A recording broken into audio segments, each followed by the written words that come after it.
C'était il y a maintenant 68 ans. Les Brestois commençaient tout juste à souffler un peu après la destruction de leur ville à la fin de la Seconde Guerre mondiale.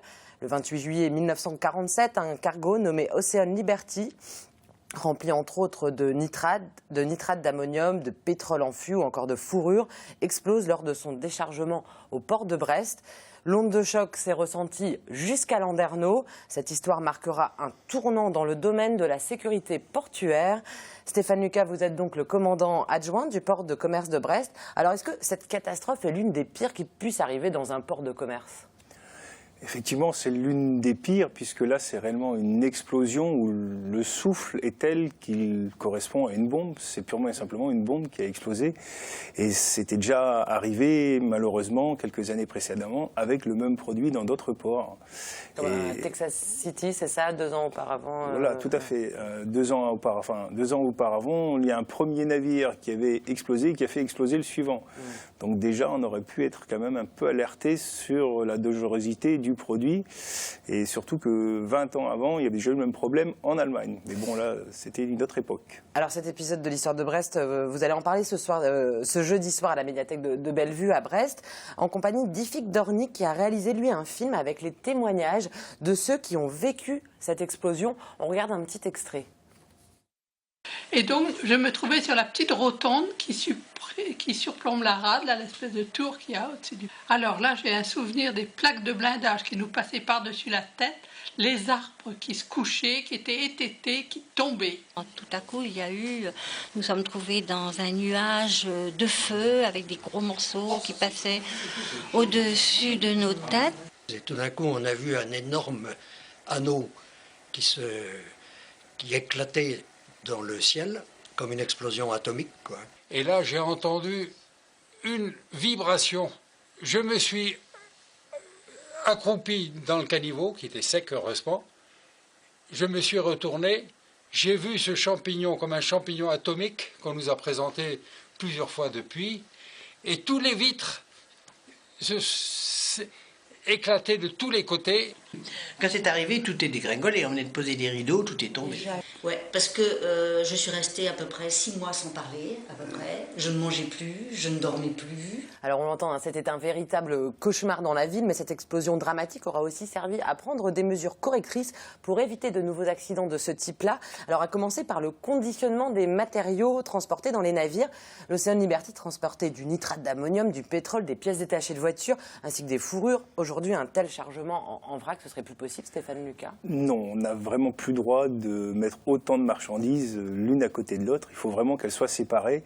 Et déjà, de transporter cette marchandise dans l'état où elle était, c'est interdit aussi. Donc, dans tous les cas, on ne peut pas retrouver dans un port cette marchandise dans cet état.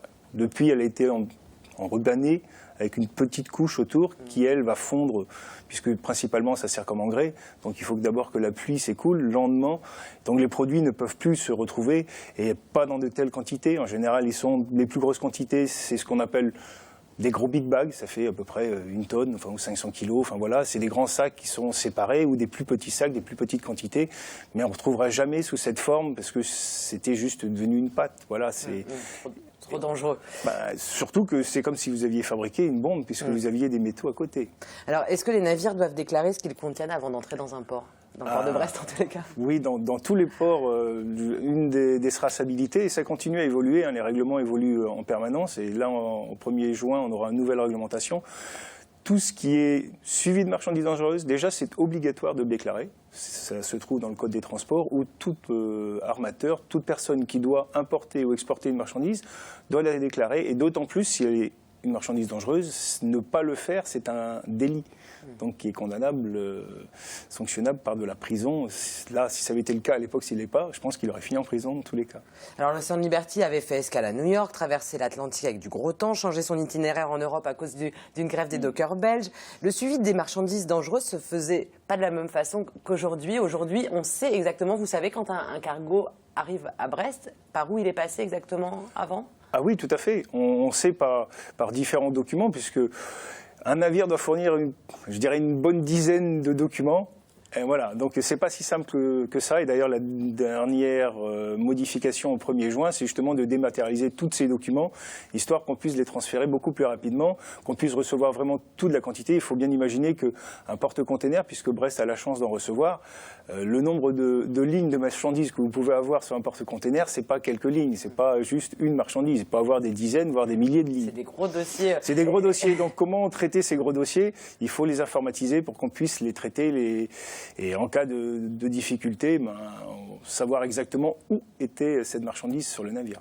Et la collaboration entre les différents pays et les différents ports du monde est importante aujourd'hui pour cette traçabilité, j'imagine, Stéphane Lucas. Là, au niveau européen, c'est une obligation européenne. C'est-à-dire que tous les navires qui naviguent et qui déposent leurs marchandises ou qui embarquent leurs marchandises dans un port européen ont les mêmes contraintes. Ce sont des documents je dirais, qui ont été faits au niveau mondial. C'est l'Organisation maritime internationale qui les a créés, qui les a validés. C'est ce qu'on appelle, c'est un mot un peu barbare, mais c'est des FAL. C'est un document type. Même réglementation pour tous en tous les cas. Pour tous. Est-ce qu'aujourd'hui, il y a beaucoup de navires transportant des matières dangereuses qui viennent s'amarrer au port de Brest ?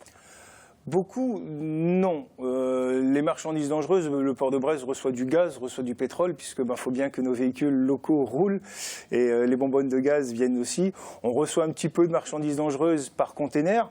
Là, justement, on étudie soigneusement les déclarations. Vous avez de l'empaquetage, l'emballage, vous avez un suivi, et on met ces containers dans des endroits bien spécifiques. Enfin, on ne mélange pas tout, mais globalement, on ne reçoit pas tant que ça de marchandises dangereuses au port de Brest, à part évidemment le gaz et le pétrole. Alors, malgré toutes les mesures prises avec ces réglementations, un feu se déclare à bord d'un cargo transportant des matières dangereuses. Quelle est la procédure à suivre au port ? Alors, tout dépend. La première urgence que l'on va faire, c'est déclencher le système d'intervention. Donc on va prévenir tout bêtement le SDIS, les pompiers. Si c'est dans le port, je m'appliquerai à prévenir assez rapidement les bateaux-pompes de la marine qui, eux, peuvent arriver rapidement. Et on va essayer de limiter le périmètre pour que, si danger lié, on écarte tous les navires qui sont autour, qu'on mette un périmètre de sécurité. Voilà, on va éviter tout système. Et après, c'est le capitaine du navire qui est en charge de lutter contre son foyer, son incendie, donc c'est lui qui va lutter. Bien souvent, les navires parlent une autre langue, donc généralement c'est l'anglais. Donc nous, on va se présenter à bord et prêter notre concours pour faire l'interface entre les pompiers, le navire. Il peut très bien résoudre tout seul son incendie, puisque le circonscrire, ils ont des moyens internes qui ont franchement évolué. Il n'y en avait quasiment pas sur Liberty. Maintenant, il y a une réglementation qui oblige aussi les navires à en avoir. Et après, c'est toute une montée en puissance avec des camions. Enfin, on a déjà eu un exercice grandeur réelle.